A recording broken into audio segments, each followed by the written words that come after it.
ada salah pengertian tentang bahasa Pekalongan. Itu ada yang sampai menilai bahwa bahasa Pekalongan ki kasar yo.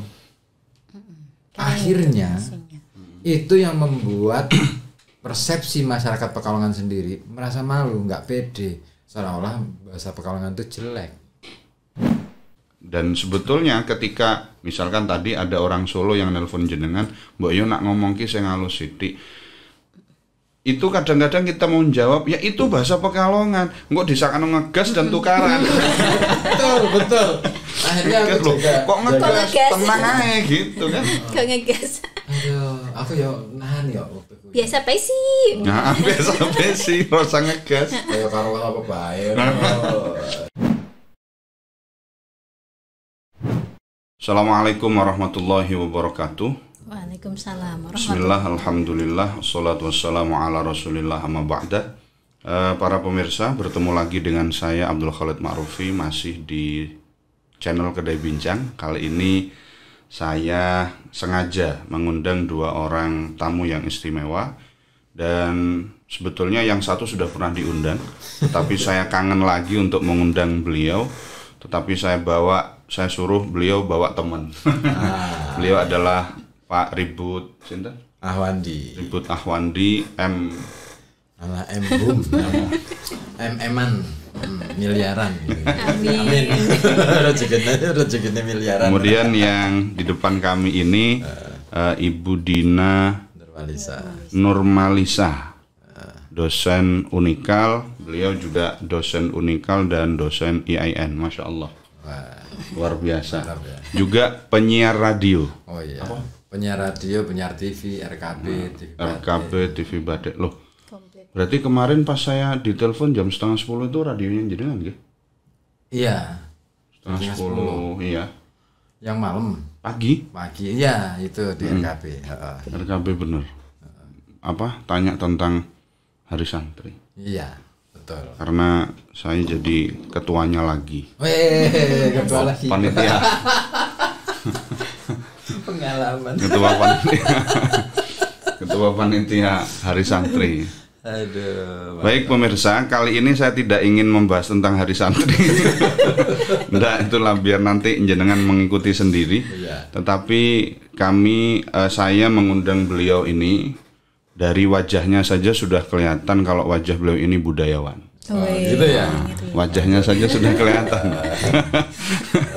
Rambutnya panjang ya kan, kemudian pakai apa ini namanya? Pakai ikat. Belangkon bukan sih ya? Bukan, ya? ini ikat. Kalau belangkon itu yang sudah Ada jadi. tutupnya. Ikat jadi modelnya Sunan Kalijogoan lah. Ya kan? Ya modelnya Ki Ageng Cempalo. Identitas. Sunan Jogokali, kalau beliau Sunan Kalijogo atau jenengan Sunan Kalijogo apa Sunan Jogokali? Jogo apa? Jogo Lanungsari. Saya Jogo Warung aja tuh. Saya mengundang beliau berdua ini karena pertama saya dari Jawa Timur, sehingga belum begitu paham tentang budaya Pekalongan. Karena ketika pertama kali saya masuk ke Pekalongan ada bahasa-bahasa yang berbeda. Ada misalkan Koto Monoho. Koto Homono ya kan. Kemudian Pak Ora. Ora Kaiki. Terus ada lagi Rawala. Apa itu? Nah, itu sudah jarang digunakan sekarang. Orawala. Apa itu Orawala? Kalau Ora Kaiki, Koto Homono, Pak Ora, terus itu istilah yang sering saya dengar. Ya. Dan pada waktu saya kesini itu saya kaget. Apa iki gitu loh. Betul. Itu Koto Monoho dan lain sebagainya. Sehingga menarik untuk kita bahas tentang budaya kita sendiri. Budaya Pekalongan, karena mungkin karena tergerus peradaban zaman yang entah arahnya kemana, sehingga budaya-budaya ini kemudian mulai satu demi satu menghilang. Belum lagi ditambah seni Pekalongan itu sendiri. Gimana ini menurut panjenengan berdua? Yang mau ngomong siapa dulu? Budina dulu deh. Oh ya. Kualat nanti. Kaprodi saya soalnya. Oh Kaprodi, Masya Allah. Beliau itu baru jadi Kaprodi, ketua program studi di PPSI Unikal. Oh, alumni mana Ibu dulu? Saya S1 bareng Pak Ribut di UNES. Dia adik tingkat saya. Saya adik kelas. Saya S2 di Undip, beliau adik kelas. Iya.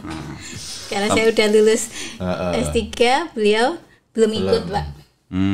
Harus Jadi ikut. beliau akhirnya sekarang senior saya. Iya, akhirnya meskipun tadinya pernah jadi junior. Masya Allah. Bergurunya sama beliau. Dari Budina dulu wes. Nggih. Berarti dokter nggih? Dokter sekarang. Alhamdulillah. Masih hangat, Pak.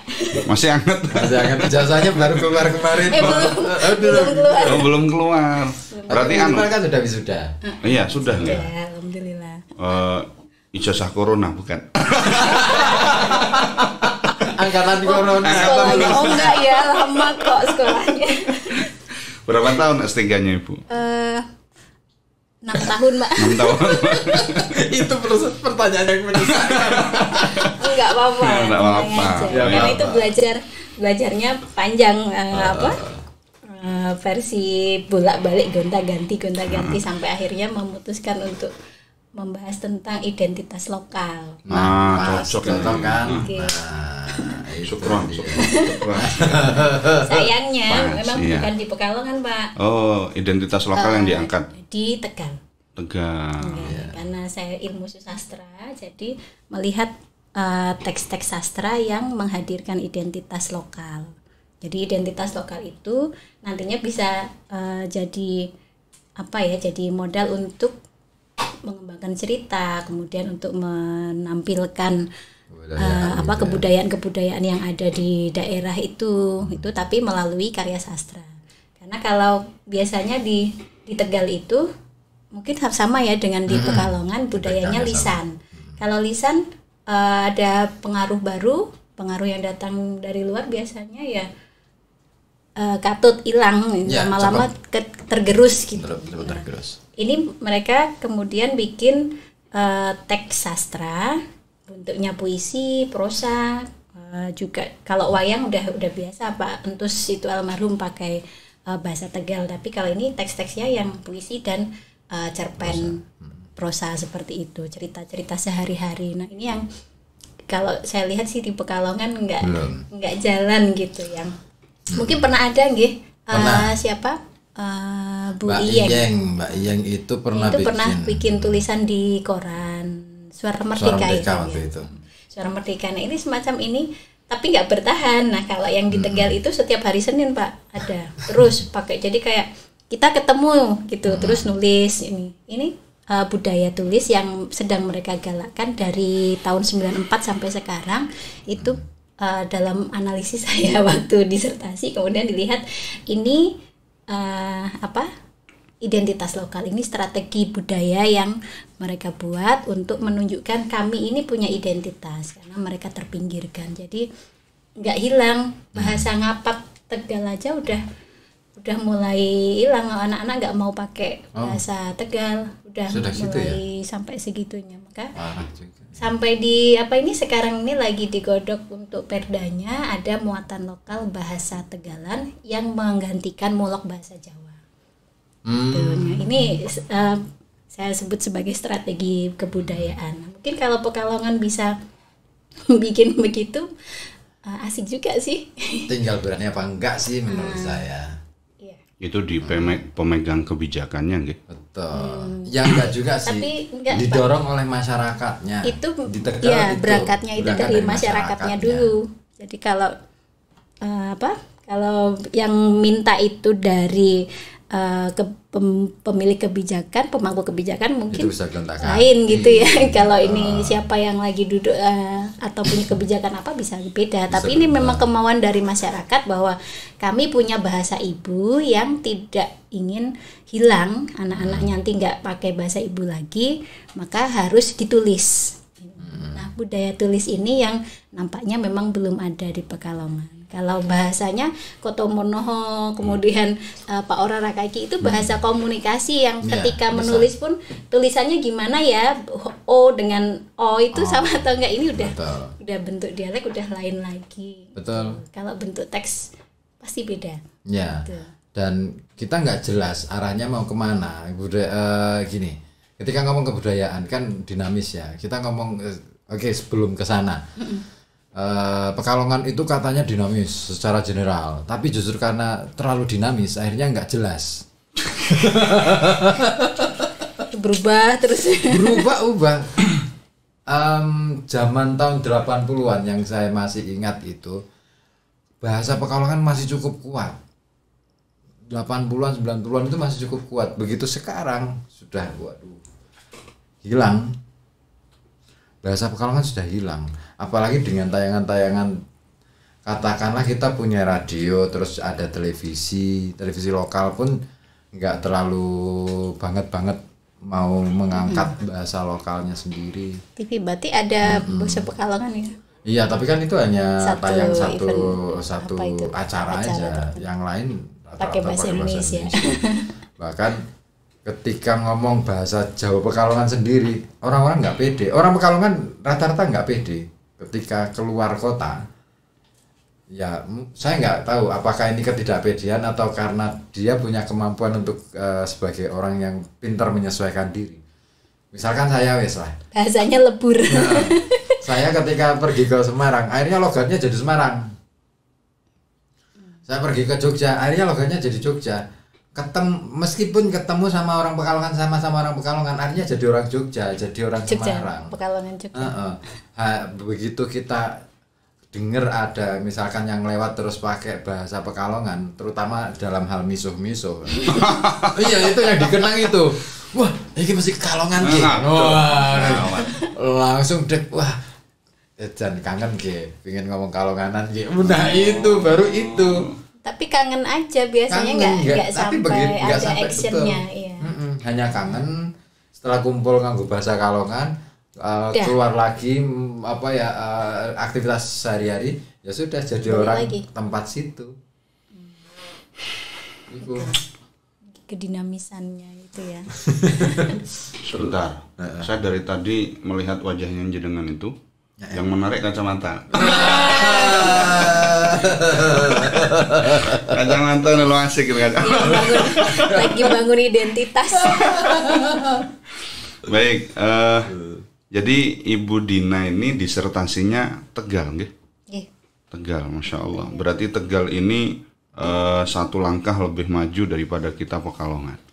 Ya, dalam hal menjaga, menjaga tradisi tulis menulis, kemudian tradisi bahasa ngapak.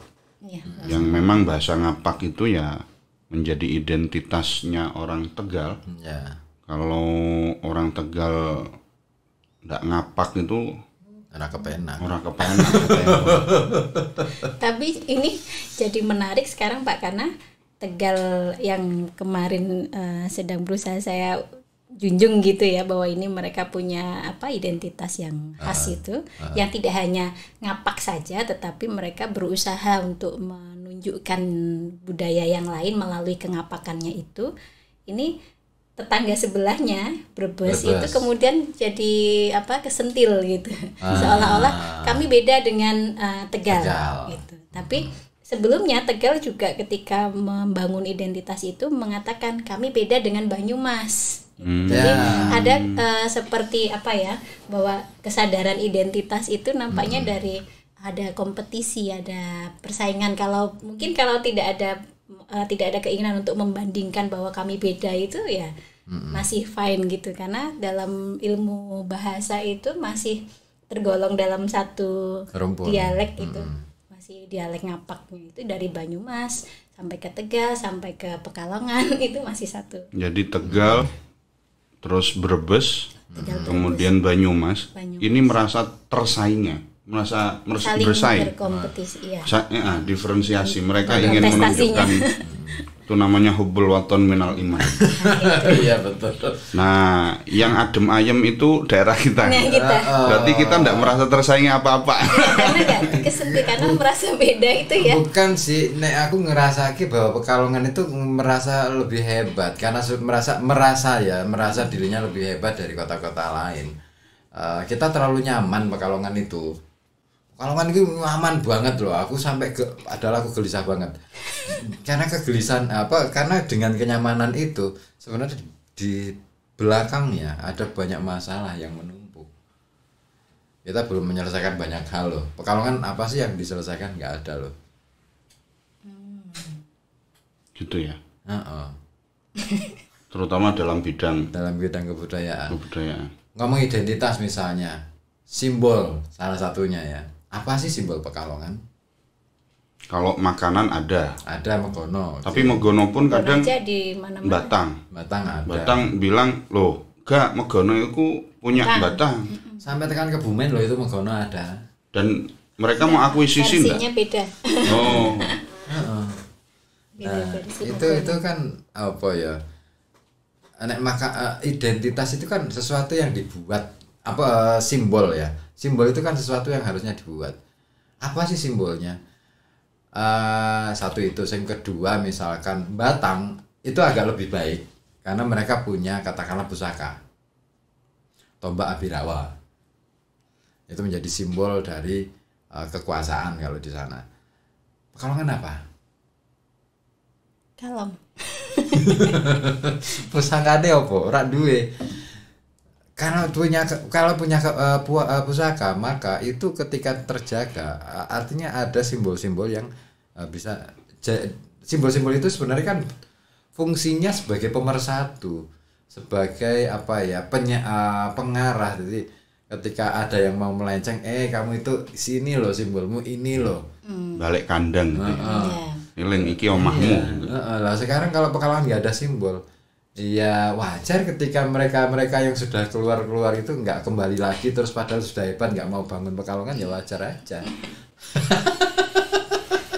Nah itu simbol itu yang dipakai kalau di Tegal itu yang dipakai simbolnya banteng loreng binoncengan. Nah itu. Tuh, banteng loreng binoncengan. Jadi agak dikenal sebagai rakyat yang memberontak gitu ya, suka memberontak. Tapi mereka pakai simbolnya itu banteng loreng binoncengan itu, bahwa banteng yang besar itu dan loreng itu kan simbol kayak buas gitu. Ya. Tapi dia bisa dikendalikan oleh anak kecil yang ada di atas yang jadi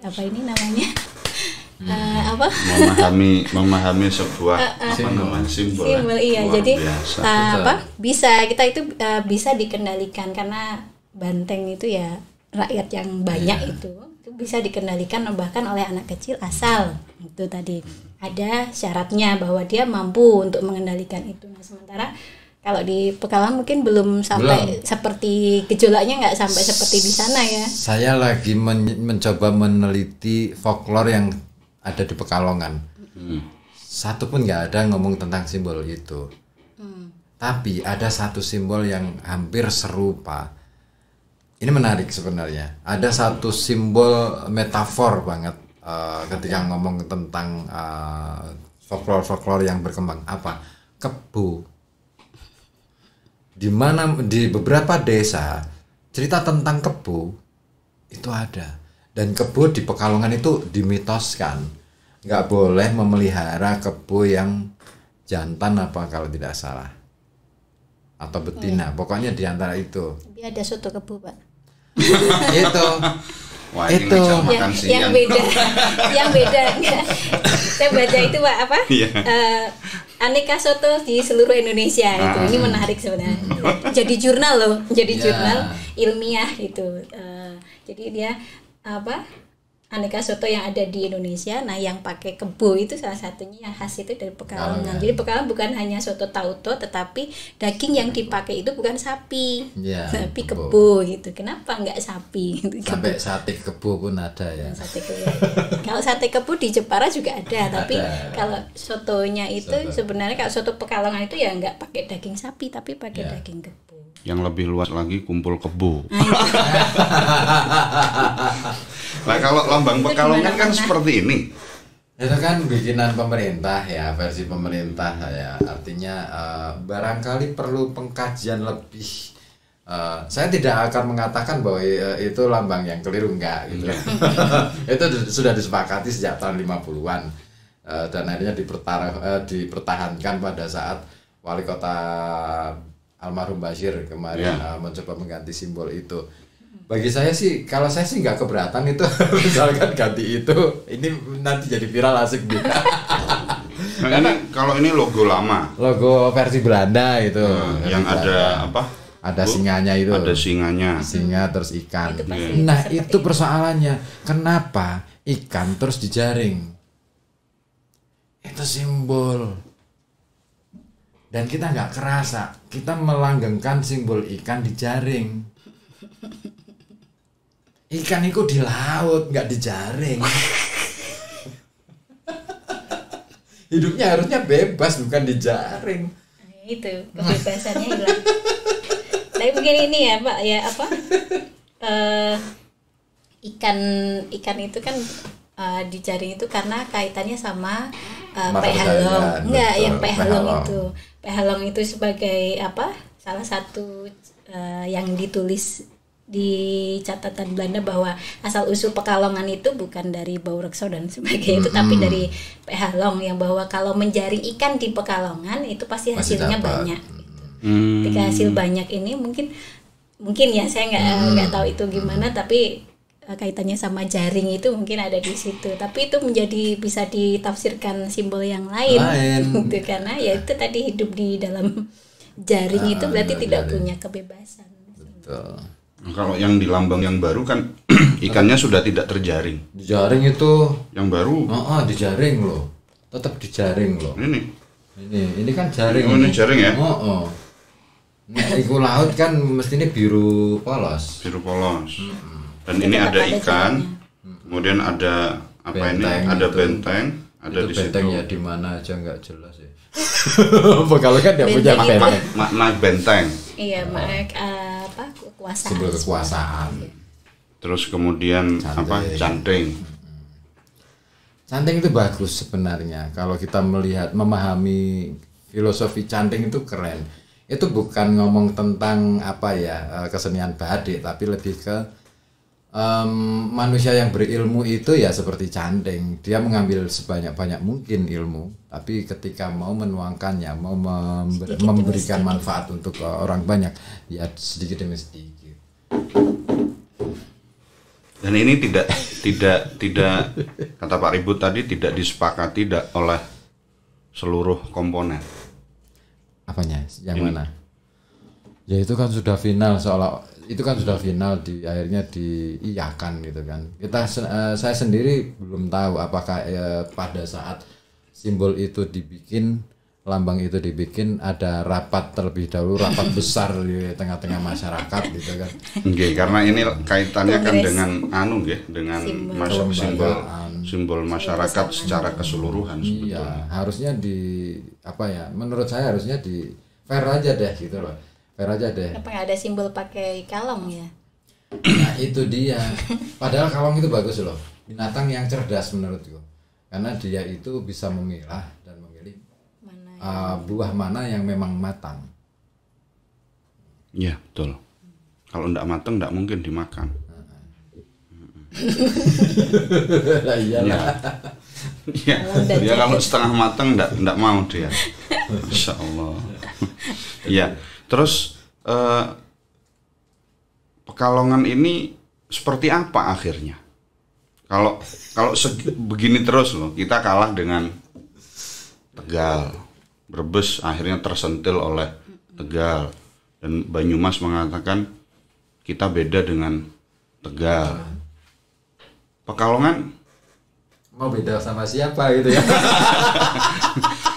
Karena piye merasa Pekalongan? sudah beda. Jadi kalau dari bahasa ya Pak itu kan Ya, jelas kalau yang di Tegal Banyumas itu benar ngapaknya itu kelihatan. ya. Sementara kalau Pekalongan itu karena pakai hawanya ini rasanya kok ini nggak ngapak, ini beda gini gitu. Tapi karena dia tidak punya kompetitor itu akhirnya ya sudah kayak lagi di zona nyaman gitu rasanya sih ya kalau saya lihat, karena ya sudah bangga dengan bahasa Pekalongan, kalau ketemu ngobrol ndopok pakai bahasa Pekalongan, tapi ya selesai pada perbincangan ini. Jadi tidak ada gerakan untuk ini gimana ya caranya biar bahasa Pekalongan tetap dipakai misalkan. Memang ada jadi kayak nostalgia kalau dengar oh iya ya ada ya bahasa itu ya gitu, termasuk apa itu Kang Ribut yang waktu itu rawala apa dan sebagainya.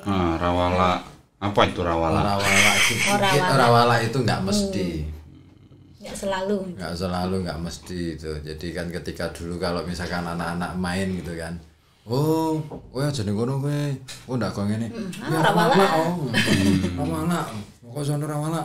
Oh, jadi akhirnya perdebatan. Nah, tapi itu ciri khas orang Pekalongan, suka debat. Tapi yang saya lihat bahwa generasi kita ini di sekolah-sekolah, mohon maaf TK, kemudian di SD, dia lebih banyak berkomunikasi dengan gurunya dengan memakai bahasa Indonesia. Itu bukan dari muridnya, yang jelas itu dari gurunya. Keluarga juga, Pak. Orang tua juga. Ya. Membangun itu. Ketika generasi kita dibangun yang seperti itu, maka kemungkinan hilang identitas itu jelas. Ya. Nah, dan ini kayaknya gejala yang tidak hanya di Pekalongan saja, umum gitu. Bahkan di Probolinggo, di tempat kami itu bahasanya juga guru dengan murid di TK itu mereka pakai bahasa Indonesia, bukan bahasa Madura.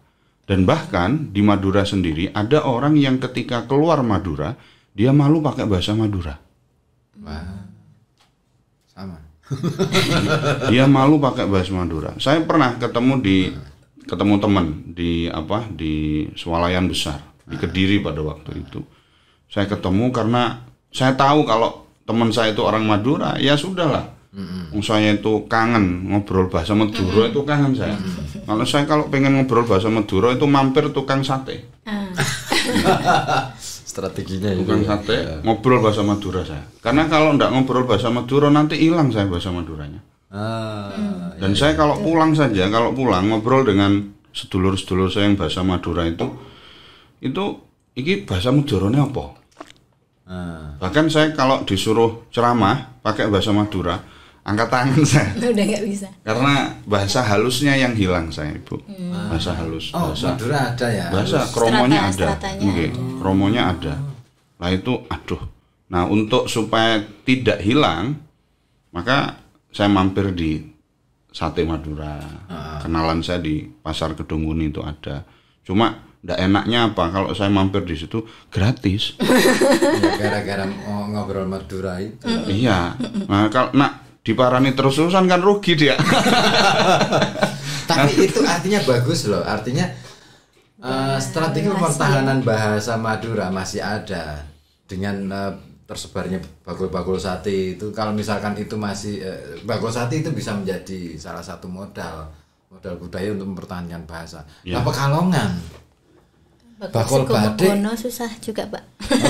Enggak, nanti kan ketika kita keluar kota SDW lah ya, zaman biyen ning Semarang. Ketemu rak bakul sego Megono. Ora ono ya ning Semarang. Iya. Ada. Kalau bakul batik ada. Bakul batik wah turah-turah. Tapi kan bukan orang Pekalongan. Karena itu bukan ngomongin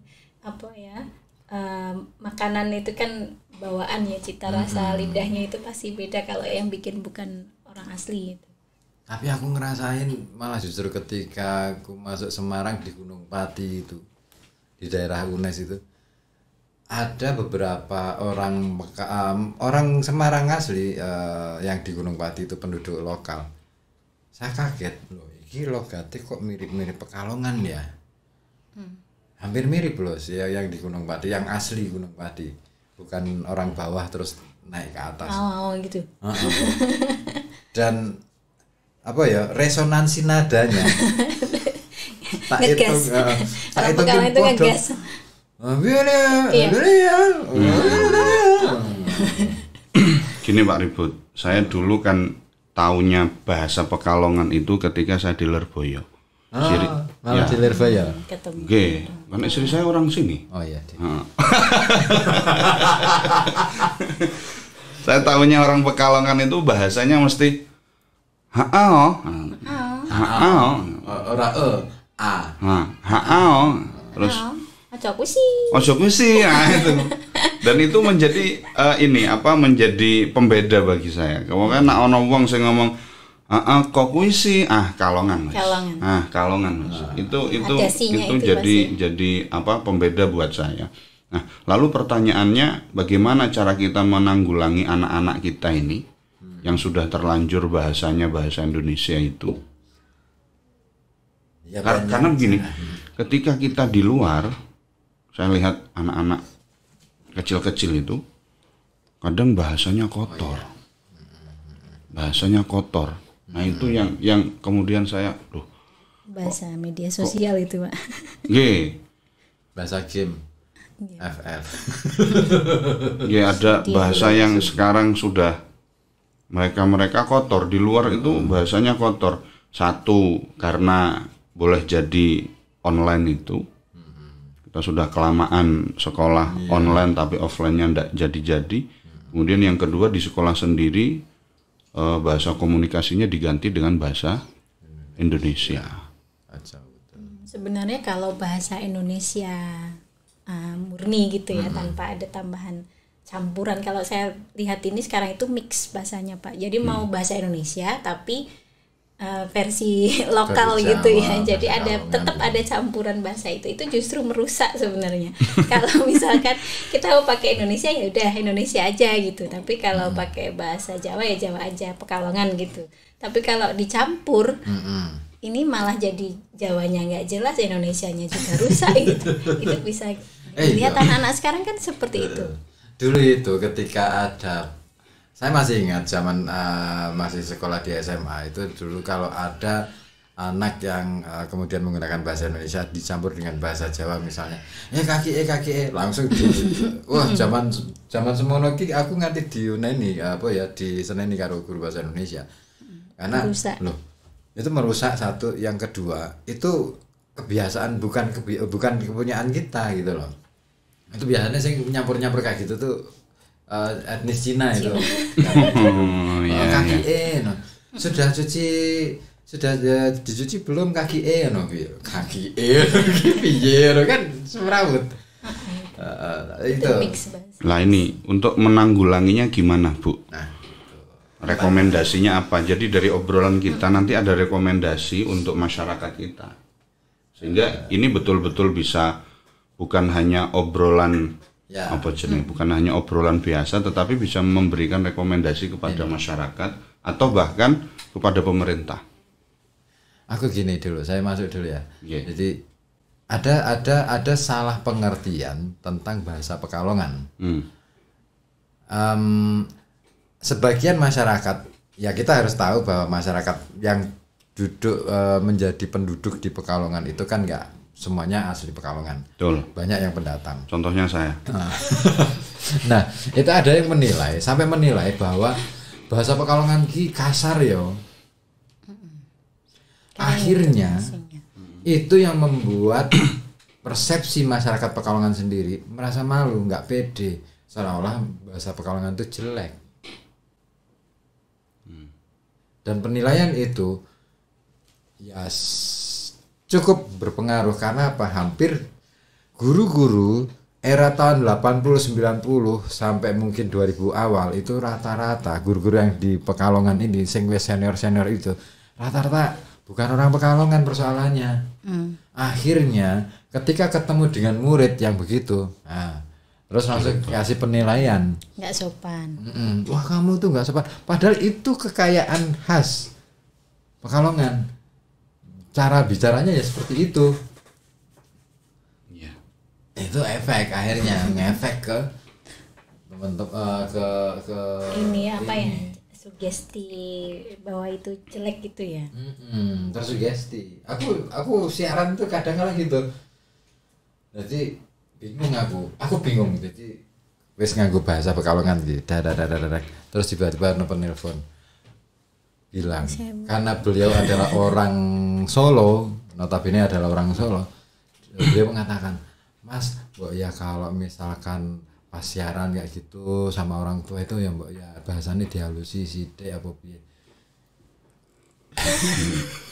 Kalau di Surabaya bahasa komunikasinya kasar. Iya. Surabaya. Iya, aku malah neng Surabaya malah gugu aku mampir neng warung. Arep bayar itu aku pakai bahasa Jawa kromo. Aku malah sana itu teman sama teman gitu nggih. Ngomong mohon maaf, jancuk itu biasa. Iya. Cok nang ndi cok. Itu biasa ngeten lho.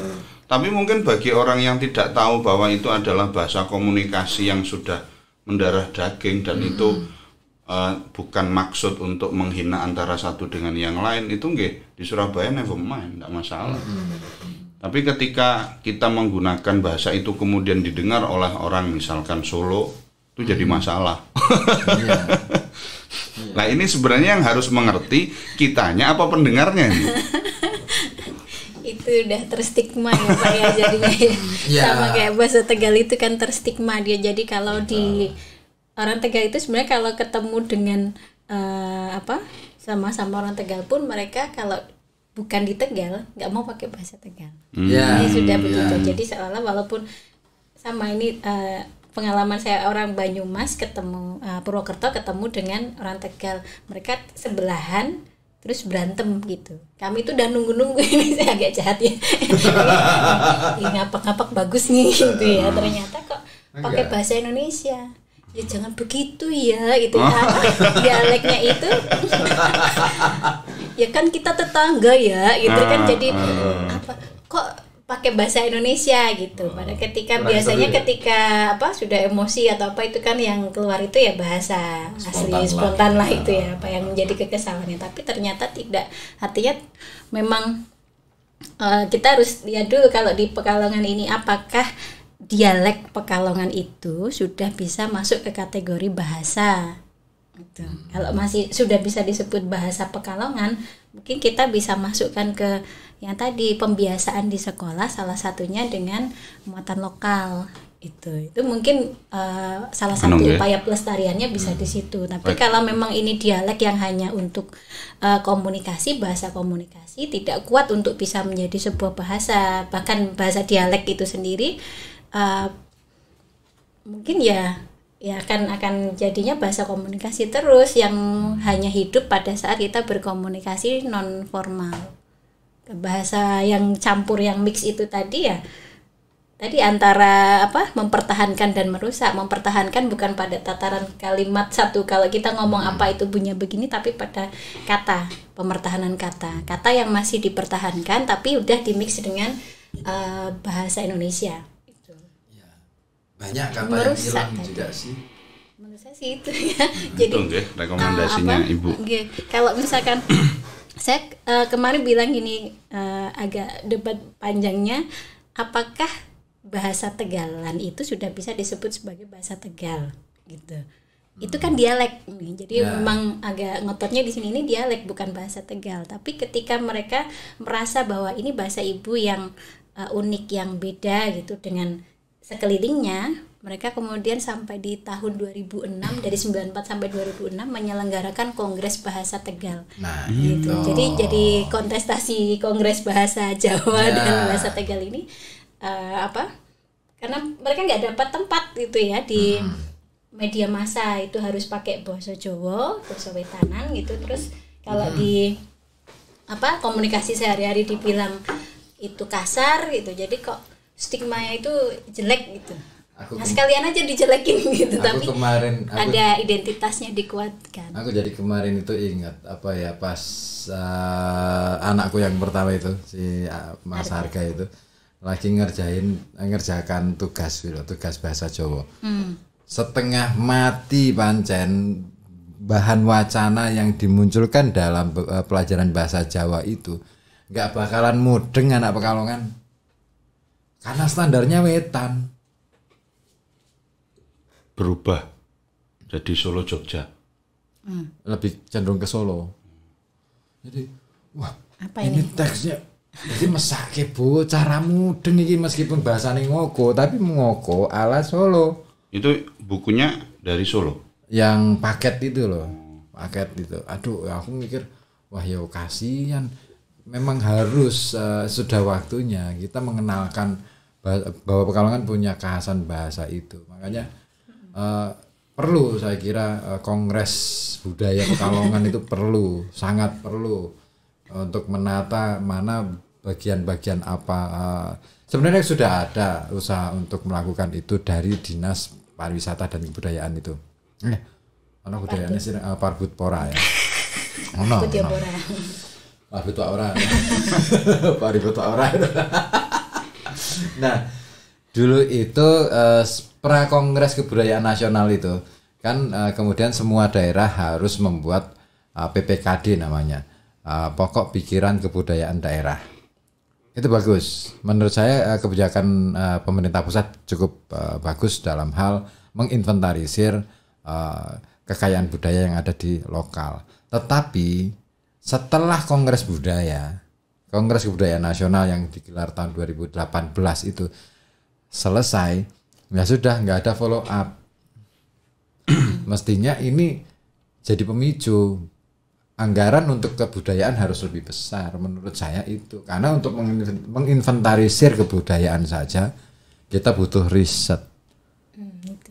Kajian termasuk tadi kajian apakah ini bisa bisa kita kuatkan sebagai bahasa bahasa Pekalongan. Sebutan untuk bahasa Pekalongan itu berarti dialek yang sudah menguat gitu ya, mempengaruhi daerah-daerah sekitarnya, atau ini ya mau selesai ditapan sebagai bahasa komunikasi sehari-hari gitu. Kalau bahasa komunikasi sehari-hari tantangannya memang dengan bahasa Indonesia, bahasa asing, atau bahkan bahasa slang bahasa yang ini campur-campuran itu. Bahasa Jawa tapi yang bukan Pekalongan.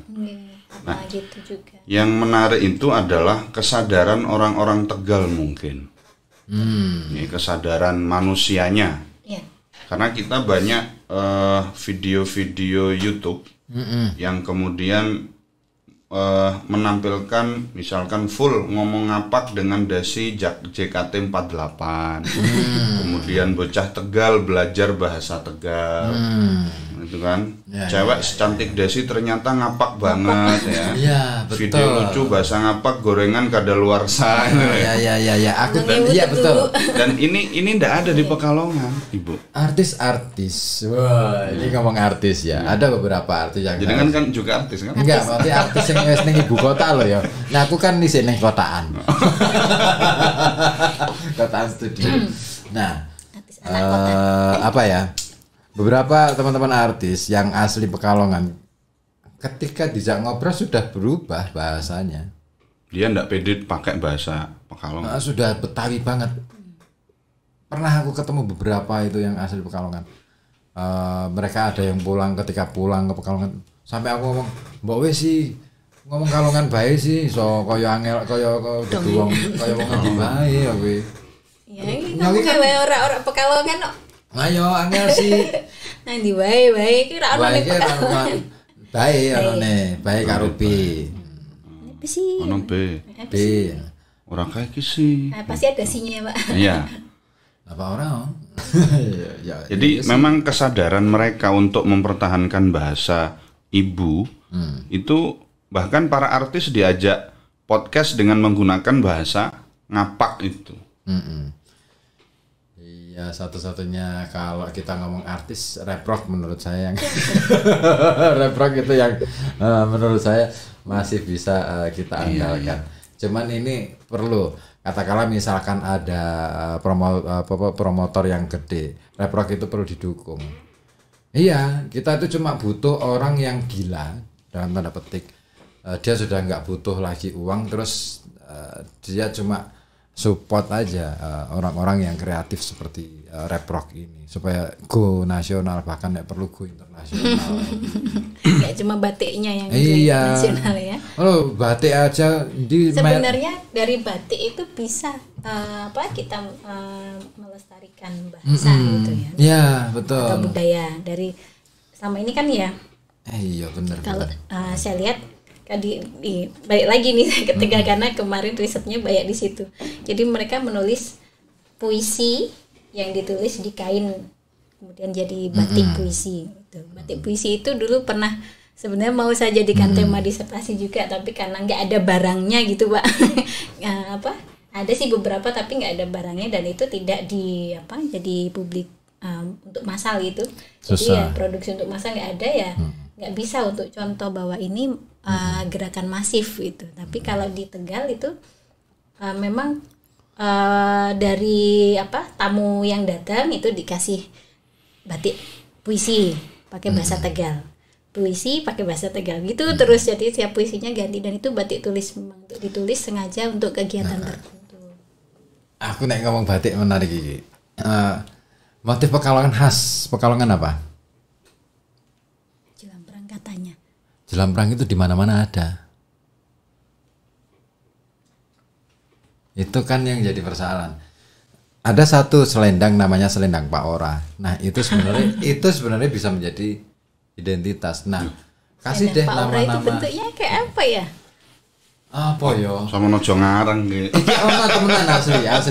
Iku terkenal. Selendang Pak ya, selendang Pak Ora selendang gitu. Pak Ora. Jadi itu kan mengidentifikasikan ini menjadi identitas bagi perempuan, untuk perempuan itu memang selendang untuk perempuan.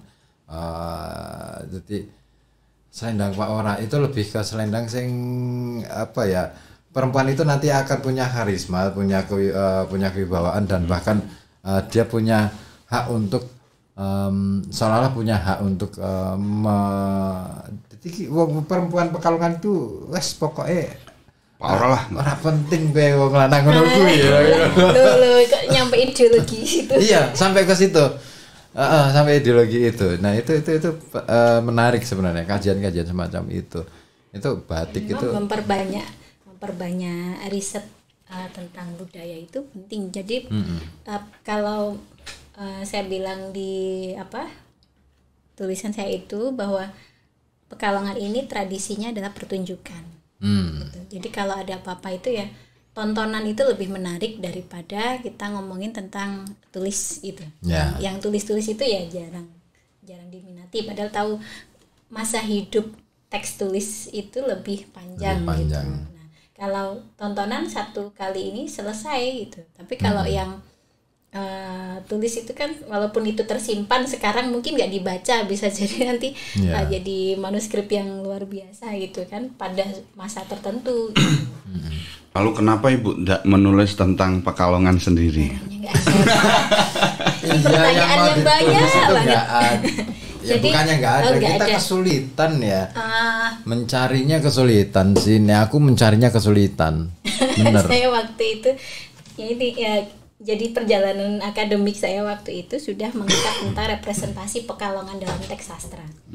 Tetapi dari sekian beberapa penguji itu sudah melihat bahwa ini tidak bisa dikuatkan atau tidak objek-objeknya yang saya kumpulkan itu memang tidak menguatkan tentang identitas lokal. Gitu. Jadi ya ada puisi Indonesia.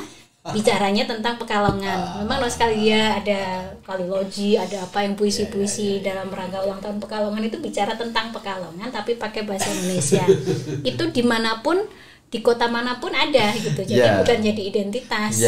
Ya, aku sepakat. Bedanya sama yang Tegal, itu mereka ngomongin apa yang sedang terjadi secara nasional, tapi dengan perspektifnya Tegal. Di Tegal itu juga ada. Jadi dia seperti Indonesia kecil gitu. Indonesia kecil yang sama-sama kompleksnya permasalahannya dengan masalah nasional. Jadi mereka nggak ngomongin yang di luar-luar sana, ngomongin di Tegal, tetapi ini temanya tema nasional gitu. Dan pakai bahasa Tegal. Kalau ini pakai bahasa Indonesia. Jadi coba saudara lihat di setiap kota itu biasanya kalau ulang tahun itu pasti bikin kumpulan-kumpulan puisi, karya-karya apa yang ngomongin tentang kota itu. Tapi ya sudah hanya cerita itu dan itu nggak bisa jadi identitas. Itu dari sisi bahasa Pekalongan.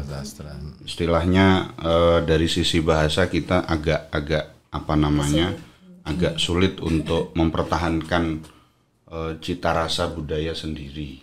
Ya. Kalau dari sisi budaya yang lain apa Ibu? Pak Ribut. Bahasa itu kan sebenarnya ruh dari bahasa itu adalah pemikiran sebenarnya.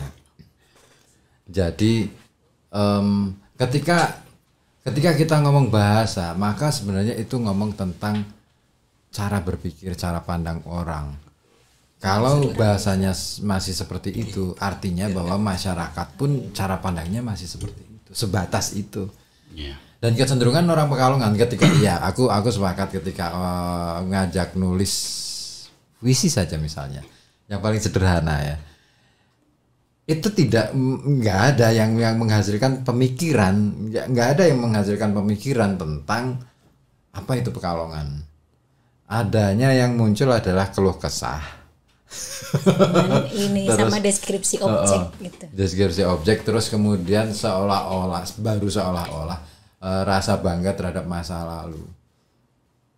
Tapi tidak pernah membicarakan tentang ya masa lalu Pekalongan seperti ini, ke depan bagaimana. Itu Saya pikir perlu ada ada angkringan-angkringan, obrolan-obrolan tentang masa depan Pekalongan seperti apa nggih? ya capek aku ngomong soal sejarah. Swear, saya itu ya memang banyak hal yang belum tergali, tetapi harus dirumuskan juga. Setelah satu diketahui, ini mau diterjemahkan bagaimana, diinterpretasikan bagaimana di masa sekarang, terus kemudian capaian yang akan diarah atau dituju itu apa ke depan. Kita tahu bahwa misalkan legenda tentang Bau Rekso yang Topo Ngalong, tapi pernah nggak berpikir tentang memaknai Topo Kalong itu terus kemudian ke depan itu akan membentuk yang bagaimana? Nggak ada itu. Itu capek dari Itu ini. dan itu sebenarnya nggak bisa juga kalau kita kira-kira atau obrolan ini harus ada kajian riset sih Pak. Menurut saya gitu. Iya. Jadi maksudnya gini, biar lebih kuat bahwa kita bisa membandingkan.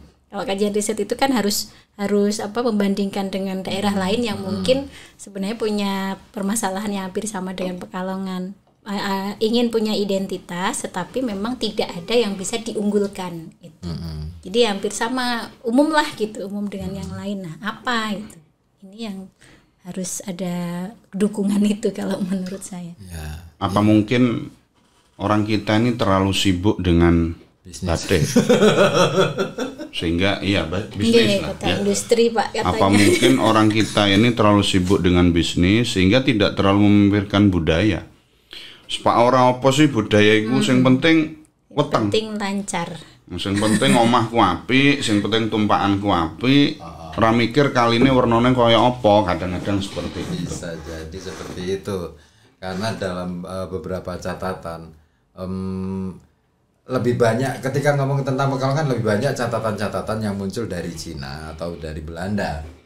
Sementara dari bangsa sendiri itu sepertinya aku belum pernah menemukan itu sampai saya beberapa kali ngobrol sama Mas Dirham itu. Mas, ada nggak manuskrip catatan tentang Pekalongan? Apa aja deh yang ditulis oleh orang Pekalongan. Jangan yang ditulis oleh orang-orang luar. Aku durung nemu. Wah, susah iki. Karena memang bukan tradisi tulis. Betul. Justru yang menarik itu ketika Patmonegoro, beliau Bupati Pekalongan waktu itu. Patmonegoro itu berarti era Sultan Agung lah, dekat-dekat era Sultan Agung. Beliau itu berputra Yosodipuro I. Dan Patmonegoro ini sebenarnya awal mula sekretaris keraton. Terus Yosodipuro I diajari untuk jadi sekretaris keraton juga. Terus akhirnya ngintil. Bahasa Pekalongan yang ngintil ya. Mengintili. Ora ono melu iki ora ono. Melu iki itu bahasa Kalongan. Ngintil lah ono. Ngintil. Nah, dia mengikuti bapaknya. Terus beliau itulah yang kemudian mencatat. Nah, harusnya Kalau emang Yosodipuro dan Patmonegoro itu pernah bertugas di sini, aku yakin mesti ana catatan. Ning ndi? Kuwi sing dudu sing dadi persoalan. Saya sampai hari ini belum menemukan itu. Saya berusaha mencari akses kira-kira ana ra ya sing bisa mengakseskan itu. Nek Yosodipuro siji berarti catatan-catatannya pasti lebih banyak disimpan di Surakarta. Ya. Babat Tanah Jawi. Nggak ada juga. Malah justru Pekalongan tuh hanya dari dulu ya kayak ning Serat Centhini itu hanya seolah-olah hanya tempat lintasan doang. Itu di Serat Centhini. Hanya lintas, bukan tempat yang terjadinya peristiwa tuh enggak. Oke. Mampir gitu. Baik. Akhir-akhir ini ada beberapa klub-klub musik di Pekalongan yang kemudian memakai istilah budaya-budaya, ada sumo Sama budaya. Budoyo itu nama klub musik nggih niku klub musik kan Iya, Sumo iya. Budoyo ini, tapi saya belum mengundang orangnya. Belum mengundang orangnya. Sumo Budoyo ini apakah mereka mengangkat nama itu ingin kembali mengangkat budaya-budaya khas Pekalongan atau seperti apa? Ini yang perlu kita apresiasi lah paling tidak. Iya. Ya. Ada upaya ya. Ada upaya untuk kembali mengangkat Pekalongannya itu. Bu, Ibu Dina ini asik ini disertasinya kan tentang Keren ya. keren nggih. Cuma lokal. identitas lokalnya orang Tegal. Dan upaya panjenengan Ibu untuk Pekalongan itu seperti apa? Tembus ke dinas-dinas atau seperti apa? Nanti Kalau setelah jenengan Pak Ribut. Kalau bayangan saya sih setelah saya pulang ini memang kemarin kan kepikir apa ya Kang yang mau kita kerjain gitu. Nah, karena berkaitan juga sama mata kuliah gitu. Jadi kita mengajar mata kuliah yang ada kaitannya dengan identitas lokal, dengan kedaerahan kayak di folklore gitu Ya. Pak. Nah, ini sepertinya kami mau berangkatnya dari bagaimana kita menginventarisasi dulu. Ya. Inventarisasi apa sih yang bisa kita kumpulkan untuk bisa menemukan dulu. Jadi memang belum pada tahapan lanjutan tapi baru pada inventarisasi ini saya rasa sih perlu atau penting banget karena itu tadi kita belum ini kok kayaknya nggak kuat karena ini Bingung jenengan. masih belum karena masih belum bisa kita ulik lebih dalam. Mungkin bisa jadi kalau sudah diulik lebih dalam, oh ternyata ketemu yang ini. Tapi kalau sudah banyak apa yang mau kita kerjakan, inventarisasi itu kumpulkan dulu, nanti diklasifikasi lagi. Ini mungkin lebih memudahkan. Dari cerita rakyat, kita sempat mau bikin folklore. Oh ternyata udah ada buku folklore dari Pemda, tapi kok saya nggak dapet ini mana? Saya mau akses ini. Itu gitu. loh, ya benar. Saya kan bilang sampai mahasiswa saya waktu saya ngajar folklore itu coba kumpulkan dari tempat tinggal kalian masing-masing, cerita di daerah itu tuh ada cerita apa gitu. Saking binginnya saya ini kok nggak ada ya Bu, apa ya gitu. Nah ini kan berarti mengenali daerah sendiri saja mereka masih gagap. Kemudian gimana mau kita menggeneralisasi semuanya Dan gitu. satu lagi gitu, jadi kemarin pas waktu folklore itu kan saya mengumpulkan mereka saya suruh untuk menceritakan itu, menulis itu. Dan lucunya gini, mereka ternyata mereka nggak mengenali daerah masing-masing. Dan sebenarnya tujuan saya bukan soal tugasnya dikumpulkan, tapi mereka mau nggak untuk menanyakan, mencari informasi tentang desanya masing-masing, dan itu sekaligus survei bahwa ada nggak orang di situ yang masih menguasai cerita lokal. Narasumbernya Pak Lurah biasanya Pak. Lah nek Pak Lurah yang angel lah. Pak Lurah itu kan pegawai negeri nggih. Jadi kalau di kampung kan mungkin kepala desa itu Pak. Jadi biasanya kan kalau kepala desa di kayak gitu kan ada anak manten, jadi masih ada ini ya. Misalkan di sini namanya kuat. jenggot, ada Mbah Wali jenggot. Dan Siapa dan banyak anak-anak muda jenggot ini, saya pikir ini ya 75% lah. Jenggotan. Enggak. Oh, enggak itu. Enggak, maksudnya banyak 75% lah. Yang saya pikir dia tidak tahu siapa Mbah Wali jenggot. Iya. Banget.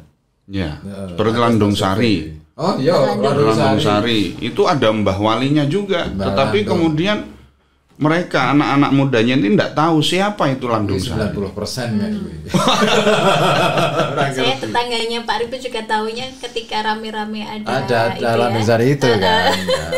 Kalau di Kuripan, saya dulu kecil di Kuripan, Pak, daerah Kuripan, Mbah Wali itu Kurip. ada Mbah Wali Kurip itu. Nah, itu karena memang saya tinggal di situ dan kebetulan dekat gitu, makamnya itu dekat. Kok ada haul, ada apa gitu, itu makam siapa gitu. Jadi ada pertanyaan, makam siapa itu Mbah Wali Kurip. Makanya di sini namanya Kuripan gitu. Oh, bukan dari kerajaan Kahuripan atau apa gitu. Sempat kepikiran, enggak, ini ada Mbah Wali. Dan kalau yang dari beberapa temuan tugas mahasiswa itu ya rata-rata karena ada datangnya wali ini. Nah, ini kan sebenarnya menarik ya, ada apa sih yang di Pekalongan itu, ada apa yang kaitannya dengan tagline kabupaten Pekalongan Kota Santri. Sebetulnya itu bisa menjadi manuskrip yang bagus nggih? Iya. Bisa, Pak. Banget. Dan itu bisa menjadi modal untuk pendidikan. Sejarah terutama. Kemudian budaya. Berarti Ibu sekarang ngajar budaya di Unikal dan jenengan juga. Ini kesulitan referensi nggih? Banget. Ya itu akhirnya saya harus turun lapangan, Pak. Kok begitu? Akhirnya mereka mahasiswa kan carinya susah. Ya kita pakai metodenya antropologi budaya. Jadi memang harus terjun langsung ke masyarakat.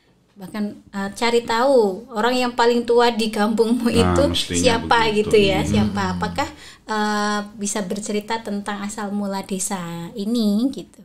Nah, kerepotannya kalau memang desa itu sudah nggak ada lagi wong sepuh, tapi tua. akhirnya yang dicari kepala desanya masih muda, jarene, nah gitu, jarene. Dan Ya memang kita catatan, memang ya. nggak ada catatan apa-apa, semuanya serba jare. Tapi saya minta untuk bisa nggak sih ini di analoginya gimana ya, kok bisa muncul ini? Terakhir Pak Ribut, ini sudah 1 jam Pak Ribut. Ih, nggak kerasa ya? Asik berarti. Saya juga. Berarti enggak, saya gini, mengundang jenengan itu kita berarti banyak kehilangan. Iya. Mengundang jenengan berdua ini, kesimpulan saya adalah kita banyak kehilangan. Satu, sejarah tentang nama-nama desa yang ada di Kota Pekalongan. Kemudian budaya kita sendiri yang kemudian tidak tercatat dan kita malu sepertinya mengungkapkan budaya kita kepada orang-orang di luar kita. Dan sebetulnya ketika misalkan tadi ada orang Solo yang nelpon jenengan, Mbak Yo nak ngomong ki sing halus sithik. Itu kadang-kadang kita mau jawab, ya itu bahasa Pekalongan. Engko disakano ngegas dan tukaran. Betul. Akhirnya aku juga. Kok ngegas? Tenang aja gitu kan. Kok ngegas? Aduh, aku ya nahan ya waktu itu. Biasa apa sih? Nah, sampai sih rasa ngegas. Kayak karo apa bae. Dan ini menarik karena saya bukan orang Pekalongan dan saya berusaha untuk memahami apakah generasi penerus Kota Pekalongan ini paham enggak dengan budayanya, paham enggak dengan sejarahnya. Dan ketika saya mendengarkan panjenengan hampir 1 jam ngobrol ini, oh berarti kalau begitu generasi kita akan kayaknya kehilangan tentang sejarah budayanya sendiri. Iya. Sudah jalan ini, Pak. Oh, sudah jalan. Itu sudah terjadi. Iya. Tinggal nunggu kehancurannya aja. Bener loh. Karena saya kemarin sempat tanya status. Jadi gini. Kemarin itu anak-anak Ibnu lagi pada ngumpul. Terus ngundang saya untuk jadi mentor mereka. Jangan sekarang agak hits ini undangannya. untuk mereka itu supaya bisa latihan ya drama gitu kan, teater, terus mereka minta naskahnya, saya minta naskahnya sudah jadi belum, apa yang mau diceritakan, cerita tentang Mbah Homsah. Nah kamu tahu dari mana? Mbah Homsah, Mbah Yai Homsah, ya yang mendirikan pondok yang pertama sebelum pondok yang di Batul. Oh iya. Nah Ya betul. kisah ini kan menarik ya, tapi ternyata yang bisa menceritakan itu pun sudah bisa dikatakan sudah generasi yang kesekian, terus akhirnya ini jari. Oke, nggak masalah, tapi yang penting kan oke, jari nggak masalah, tapi yang penting bagaimana kamu memberikan simpulan ini sehingga ini bisa menjadi sebuah tontonan, karena ya tadi budaya kita budaya tontonan. Balik meneh kebingungan mereka, wah sing dibingung ki apa. Jadi kemampuan mereka untuk menganalisis cerita versi itu belum sampai. Maka tahapannya inventarisasi dulu. Nah, kan versi bingung mereka. Pak, lagi versi ini oke. Tulis dulu aja. Tulis kabeh, rak perlu kita tidak dalam rangka menjustifikasi mana yang paling benar. Tapi kita harus mencari data semuanya. Bila perlu ada 10 versi, anggap aja 10 versi bener kabeh sih. Nanti kita cari apa sih yang bisa dipadukan ya. Yang penting itu kalau kita ngomong tentang identitas kan benang merahnya, terus kemudian kita membuat kesepakatan mana yang mau disepakati. Bener salah itu soal kesepakatan kok. Ya. Sama satu lagi sebenarnya bisa mulai dari sekarang mungkin kita harus membiasakan untuk menulis profil tokoh yang masih hidup itu. Betul. Mulai dari situ, karena itu kan nanti jadi kayak semacam catatan yang suatu saat ketika pada suatu masa nanti mungkin nanti ini akan jadi catatan-catatan yang penting, baik itu tokoh, kemudian tempat atau apapun yang sebenarnya bisa kita catat, yang mungkin ya, karena kayak sekarang ini kan kita sudah kehilangan beberapa kebudayaan yang pengen kita cari tapi nggak ada jejaknya gitu. Nah, ada nggak potensi-potensi yang sekarang ini yang kemungkinan ini nanti juga akan hilang gitu. Kalau ini hilang maka kita harus catat lebih dulu gitu, biar nantinya tidak kehilangan jejak ketika nguri-nguri itu ya. Oke, terima kasih Bang Ribut, Ibu Dr. Dina. Paling tidak memang kita harus butuh ruang sepi nggih. Iya banget. Butuh ruang sepi untuk berpikir sesok itu gimana gitu loh. Karena kalau kita tidak ada ruang sepi untuk kita menuangkan pemikiran kita, maka yang ada adalah kehilangan.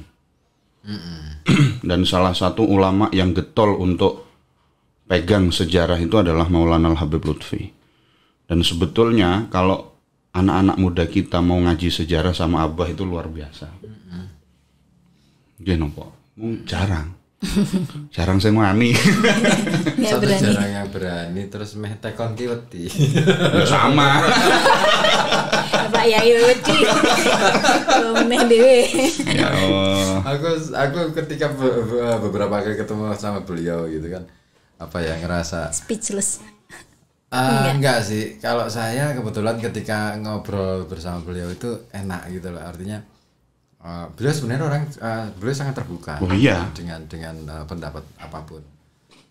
Kitanya aja yang kadang-kala nanti sawah gitu loh. Kok enak ki. Kok priye ki. Sopan pora ki. Padahal beliau itu santai aja. Santai. Wong kadang-kala ketika ada versi yang lain gitu. Beliau masih menerima, ya itu mungkin versi yang lain, tidak masalah. Tidak masalah. Dan bahkan saya mau wawancarai beliau saja masih wedi. Belum sempat digawe podcast ya. Harus itu.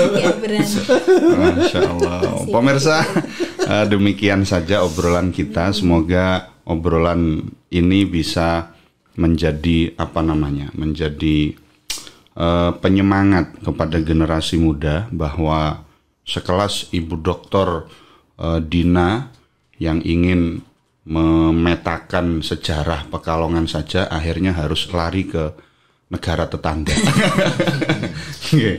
Harus lari ke negara tetangga, dan sekelas Pak Ribut sampai kemudian jenggotnya ditali-tali itu ya. Ini saja sudah mengatakan capek saya gitu ya. Sudah capek dan capek, apalagi hanya saya seorang pendatang saja. Tetapi terima kasih kepada Ibu Dr. Dina dan Bapak Ribut sudah mau hadir di studio Kedang Bincang, sekedar obrolan-obrolan seperti ini, tetapi semoga obrolan-obrolan ini bisa memberikan motivasi kepada yang lain, terutama bisa tersampaikan ke pihak pemerintah sehingga pihak pemerintah mau meluangkan anggaran, bukan meluangkan waktu, mau meluangkan perhatian, Pak. Perhatiannya untuk para pemerhati sejarah Kota Pekalongan. Terima kasih, sampai jumpa di kesempatan yang lain. Dan semoga obrolan ini ada yang melanjutkan, ada angkringan-angkringan yang lain. Harus. Okay. Harus. Saya ingin mencoba itu, angkringan-angkringan baru nanti di tempat yang baru. Gedung Kebo. Boleh. Kan saya Negara tetangga. nanti negara tetangga. Terima kasih, sampai jumpa. Assalamualaikum warahmatullahi wabarakatuh. Waalaikumsalam warahmatullahi wabarakatuh.